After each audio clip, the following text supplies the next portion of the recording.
Jocelyne Hamon, je suis vraiment excessivement content de m'entretenir avec toi aujourd'hui et de mieux te faire connaître et faire connaître le 360 degrés feedback qui m'a pour ma part enchanté. L'année dernière, en 2020, tu m'as formé à la mise en œuvre du 360 degrés feedback et j'en suis très fier parce que c'est un outil que je trouve formidablement utile et tu es la meilleure au monde, d'après moi, pour justement l'expliquer. Tu y as consacré déjà beaucoup d'années de ta vie.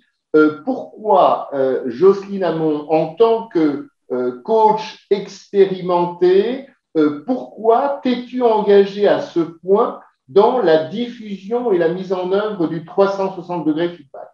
Merci André de procéder à la diffusion aussi de l'intérêt du 360. Alors pourquoi je me suis engagée dans cette voie de cette expertise du 360 degrés feedback? Parce que ce processus, parce que je parlerai plus d'un processus que d'un outil, est un formidable levier pour tous les intervenants accompagnateurs du changement que nous sommes, que ce soit d'ailleurs en individuel, en groupe, en équipe ou pour les organisations.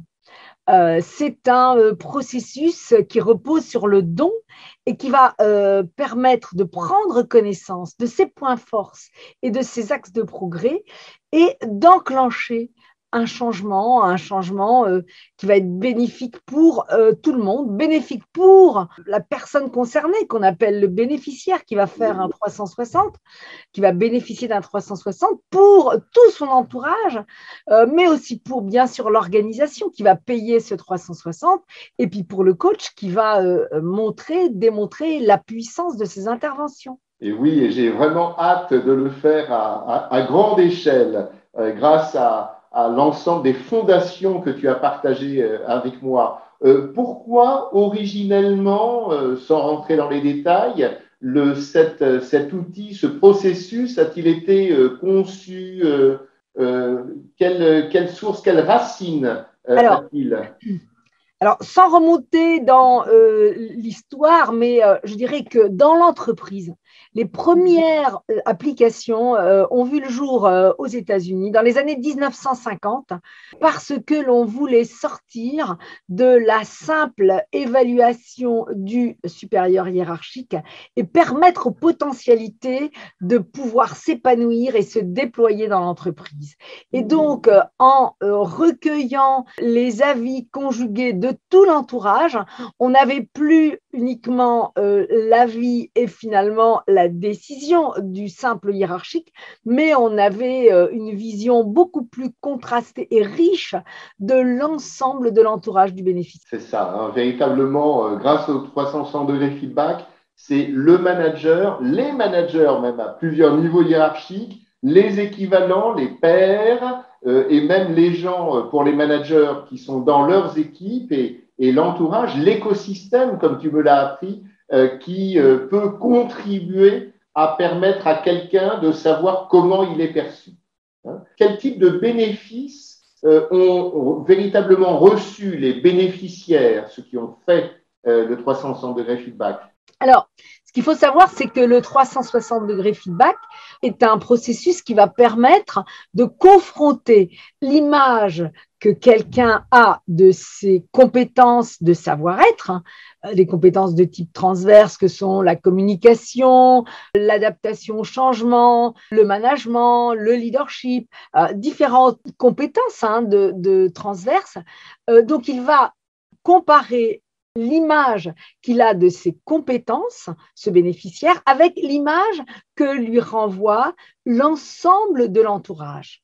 Comme tu l'as dit, que sont les supérieurs hiérarchiques, les pairs, les collaborateurs, les autres interlocuteurs de l'entreprise ou d'ailleurs hors de l'entreprise si on veut les mêler. De cette confrontation d'images, on en déduit des points de force et des axes de progrès que le bénéficiaire connaissait et qui sont confirmés par l'entourage, mais des points de force et des axes de progrès que le bénéficiaire ignorait et qui sont révélés par l'entourage.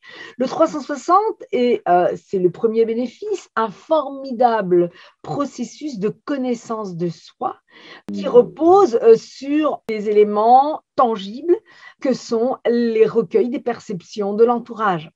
Ça, c'est le premier bénéfice et ce n'est pas le moindre. Mais de cette confrontation, de cette connaissance de soi, eh bien, souvent, l'image n'étant pas, on va dire, superposée, il y a des décalages d'image entre l'image que l'on a de soi et l'image que perçoit l'entourage, eh bien, on va avoir envie de changer, de s'améliorer.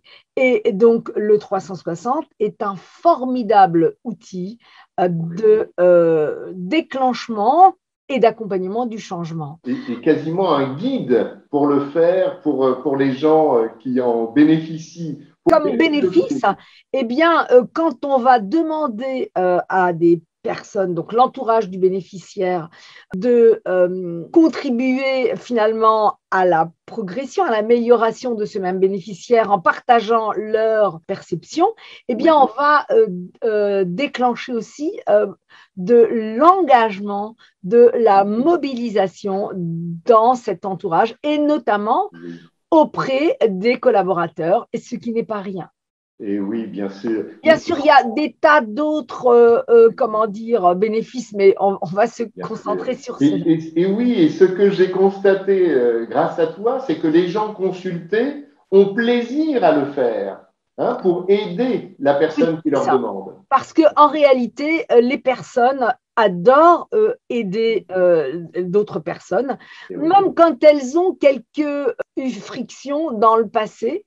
Et peut-être le 360, si on s'y prend bien, dans sa communication, peut permettre d'abraser ces frictions. Bien sûr, si les frictions ont conduit à des situations un peu enquistées, ça ne va pas suffire, le 360. Mais voilà, c'est un formidable processus d'une dynamique qui va se créer autour du bénéficiaire. C'est ça. Pour conclure cette partie du pourquoi avant de passer au comment et au quoi, j'aimerais que tu nous dises sincèrement par rapport à d'autres outils sur le marché qui existent.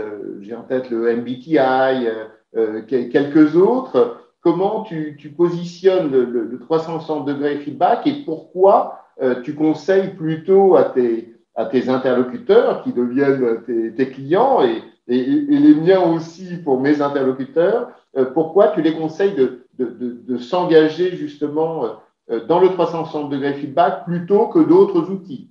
Alors, il y a trois grandes familles d'outils de connaissance de soi. Il y a les profils de personnalité, dont le MBTI que tu cites, mais il y en a d'autres, comme la ProcessCom par exemple, mais il y en a encore d'autres. La deuxième grande famille d'outils de connaissance de soi, ce sont les assessment centers. Ce sont des situations simulées qui permettent d'identifier des potentialités. Là, on est toujours dans le savoir-être. Et enfin, la troisième grande famille, je dirais, ce sont les 360.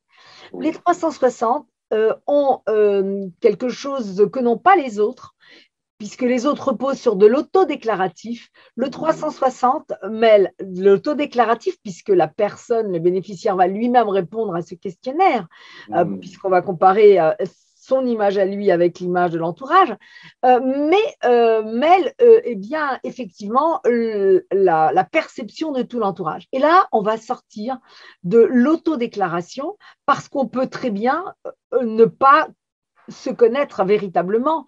Et ce sont les autres qui peuvent réellement percevoir ce que l'on irradie finalement dans son entourage. Yes. Et justement, on peut prendre conscience, c'est l'un des bénéfices que tu nous as expliqué. Maintenant, dans cette deuxième partie sur le comment, d'après ton expérience, les gens sont amenés à choisir un 360 degrés feedback pour justement progresser, et à qui cet outil est-il destiné en priorité? Alors, ce processus peut être proposé à toute personne qui veut évoluer. Usuellement, on l'a dédié aux patrons d'entreprises, des entreprises du CAC 40, Oui. ensuite on va dire, aux managers stratégiques, les N-1 du patron, parce qu'au départ, on n'avait pas Internet et donc tout se faisait à la main. Le recueil de ces perceptions se faisait par questionnaire papier. Donc, c'était une charge importante en termes de récupération, d'analyse des réponses, de dépouillement, de consolidation et de présentation sur des graphes.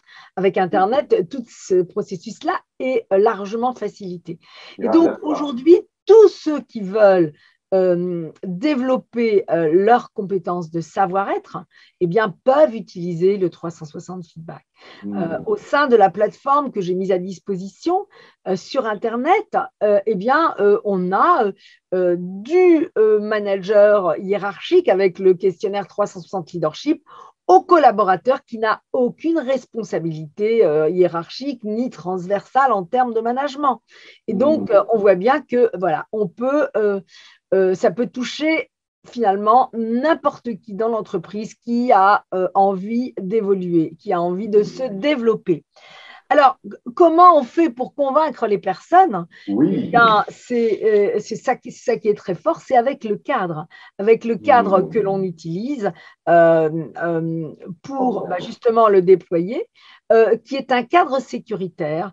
Et le 360 est un outil de développement et d'épanouissement de soi, de connaissance de soi, de développement de soi.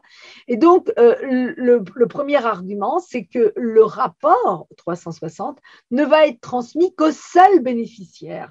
Et donc, de ce fait, tous les freins qu'il pourrait avoir à ce que eh bien, ces fragilités soient connues de son boss, soient connues des RH, etc. Quand on déploie correctement le 360 dans une perspective de développement du potentiel, eh bien, le rapport est transmis au seul bénéficiaire. Ça, c'est un argument qui est extrêmement libérateur de la décision du bénéficiaire. Le second, ça devient sa responsabilité et sa décision, tout à fait, André. Alors, le deuxième élément, c'est que, eh bien, il va apprendre énormément sur lui et passer peut-être cette première inquiétude de qu'est-ce qu'il va découvrir, même si le processus finalement va provoquer quelquefois on va dire, de conscience, pas forcément toujours très positive, parce que quand on s'aperçoit que finalement, le retour des perceptions est bien moins élogieux que celui qu'on a de soi, que l'image qu'on a de soi, eh bien là, on va à ce moment-là comment dire, découvrir des pans qui ne font pas forcément plaisir, mais passer ces premières impressions, eh bien, les gens sont extrêmement contents parce que quand ils vont s'engager dans le changement, ils vont voir tout de suite qu'ils vont avoir un pouvoir de transformation aussi de l'image que l'environnement a d'eux-mêmes. Et l'homme aime beaucoup avoir le contrôle de son environnement. Oui, l'une des choses gigantesques que tu as consacrées, et probablement des milliers d'heures, c'est la plateforme. Comment as-tu bâti cette plateforme qui permettra demain à mes clients de choisir le questionnaire, de le mettre en œuvre, de partager des liens avec les répondants qui vont aider le bénéficiaire dans cet exercice fascinant et si utile du 360 degrés feedback? Comment as-tu construit et validé dans la réalité avec tes clients cette plateforme en ligne qui me permet de faciliter mon travail maintenant? Alors, cette plateforme, elle a été conçue dans les années 2006. Donc, voilà. Et le premier client, ça a été L'Oréal d'ailleurs. Elle a été conçue avec l'idée de la rendre le plus personnalisable possible pour le bénéficiaire, Oui. mais bien sûr dans un mode, on va dire, industriel, pour qu'on puisse en faire facilement. Voilà. Donc, j'ai eu à cœur, à l'époque, de réfléchir à la façon de pouvoir rassembler le recueil des perceptions de l'entourage le plus précisément possible, et j'ai envisagé jusqu'à 7 groupes de répondants, là où la majorité des plateformes n'en proposent que 4, et qui sont d'ailleurs extrêmement bien ficelés, que sont le supérieur hiérarchique, les pairs, les collaborateurs et autres interlocuteurs. Avec les plateformes, il y a 7 groupes de répondants que l'on peut personnaliser comme on veut. Oui, activer ou pas. Activer ou pas, jusqu'à 7 groupes de répondants. La plateforme parle aussi bien français qu'anglais, donc elle peut s'adapter à des répondants qui ne parlent que l'anglais. Et elle permet aussi, pour ceux qui se lancent dans des transformations des organisations, puisque le 360 a des déclinaisons collectives, eh bien, elle permet également de pouvoir travailler avec des questionnaires entièrement sur mesure. Voilà. Oui, oui, oui. Et vraiment, je t'admire parce qu'avec ces 3 éléments considérables que tu as construits, du coaching, une expérience colossale, du bon coaching, puis le fait de bâtir cette plateforme et maintenant de la diffuser avec des coachs comme moi qui pourront utiliser ta plateforme pour faciliter notre vie et celle de nos clients, hein, vraiment, je trouve que tu as mis en place et je t'en remercie très, très sincèrement. Maintenant, cette 3e partie sur le quoi, de quoi s'agit-il quand on parle de 360 degrés feedback avant la décision pour choisir le questionnaire, pendant le passage à l'acte et après, quelle vie il y a après le passage du 360 degrés feedback. Donc, avant d'abord, comment ça se passe?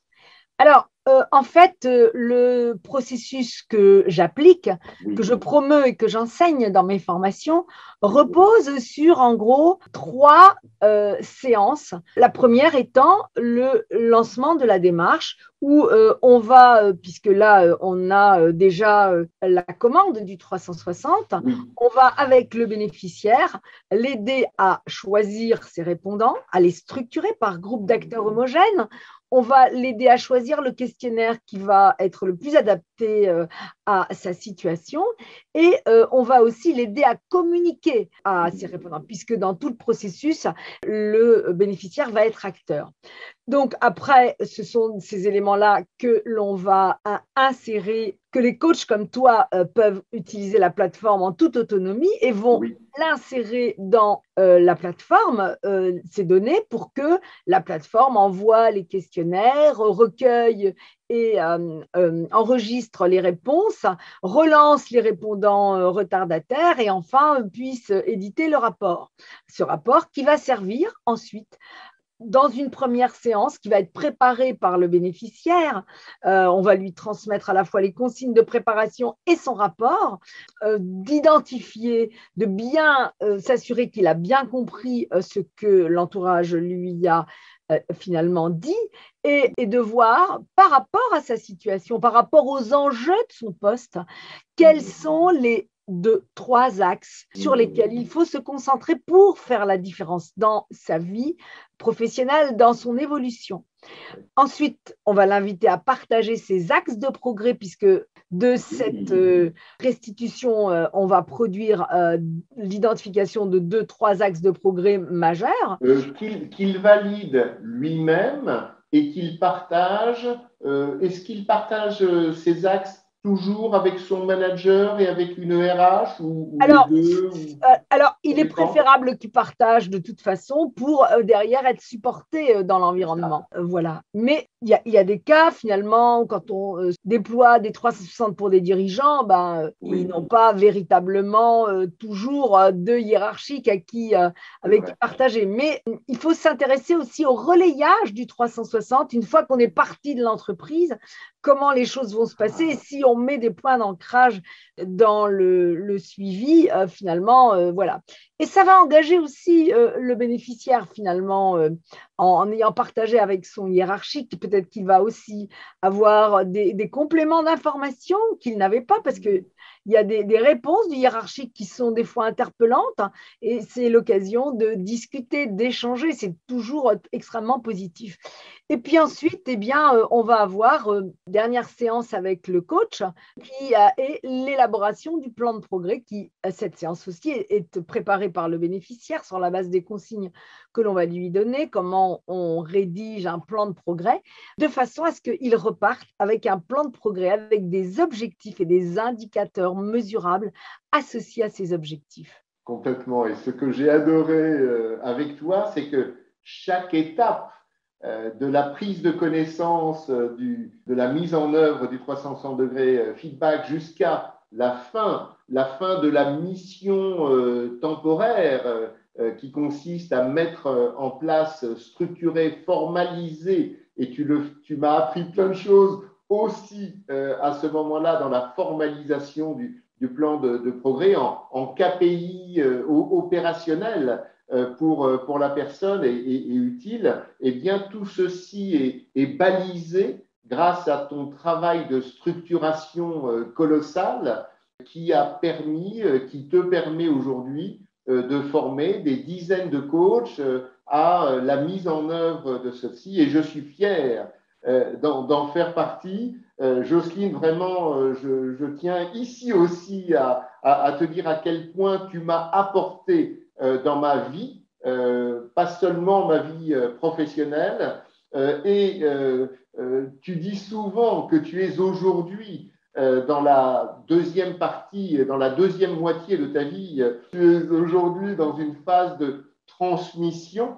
Et qu'est-ce que tu souhaites nous dire à tous ceux qui verront cette vidéo sur ton envie de transmettre le 360 degrés feedback et peut-être même au-delà pour ta mission de transmission actuelle?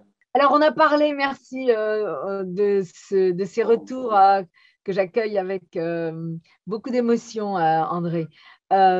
Si on en revient au 360, déjà, ce qu'il faut dire, en tout cas, c'est que le 360 individuel, c'est une chose, mais j'ai élaboré des déclinaisons collectives assorties avec des rapports en lien avec ces autres façon de déployer le 360 dans un collectif qui peut être un collectif de codir, un collectif de staff d'une direction, etc., un collectif de COMEX. On a dans les mains un énorme processus qui ne nécessite pas de grandes compétences en termes de coaching, d'équipe, d'organisation, et qui va permettre justement de pouvoir à la fois adresser du coaching individuel avec le processus qu'on a décrit, mais du coaching d'équipe, de groupe, avec avant les séances individuelles d'exploitation des résultats que sont la restitution et l'élaboration du plan de progrès, la restitution du profil anonyme de groupe et qui touche d'ailleurs toute l'organisation puisque ça va permettre de engager l'ensemble des répondants qui vont avoir répondu au questionnaire. Donc, c'est ce processus qui fait du 3 en 1, qui ne nécessite pas énormément de temps de contribution à des personnes, change les organisations. Aujourd'hui, en dehors de la transmission, ce que je fais dans les organisations, c'est principalement ça. C'est de l'accompagnement au changement culturel des entreprises avec du 360 et pour des résultats relativement bluffants, puisque en 2 mois, on arrive à déjà faire une différence visible. Oui, oui, c'est une dynamique vertueuse que tu diffuses et je t'en remercie vraiment du fond du cœur. Et merci Jocelyne pour tout ce que tu as fait, ce que tu fais et ce que tu vas encore faire pour aider le monde et les entreprises à être meilleures. As-tu envie de donner ta conclusion du jour sur la transmission que tu es en train de réaliser aujourd'hui? Je sais pas, peut-être je m'appuierai sur une citation de Boris Cyrulnik, ce neuropsychiatre qui est très médiatisé, qui a contribué à développer le principe de résilience, Oui. le concept de résilience, et qui dit que le paradoxe de la condition humaine, c'est que l'on ne peut devenir soi-même que sous l'influence des autres. Et je trouve que ça illustre parfaitement ce qu'est le 360 feedback. Merci beaucoup. J'aime beaucoup Boris et je t'aime encore plus. Merci beaucoup, Jocelyne, pour tout ce que tu fais. Et je suis heureux de continuer aussi ce chemin du 360 degrés feedback grâce à toi et avec toi. Merci. Merci.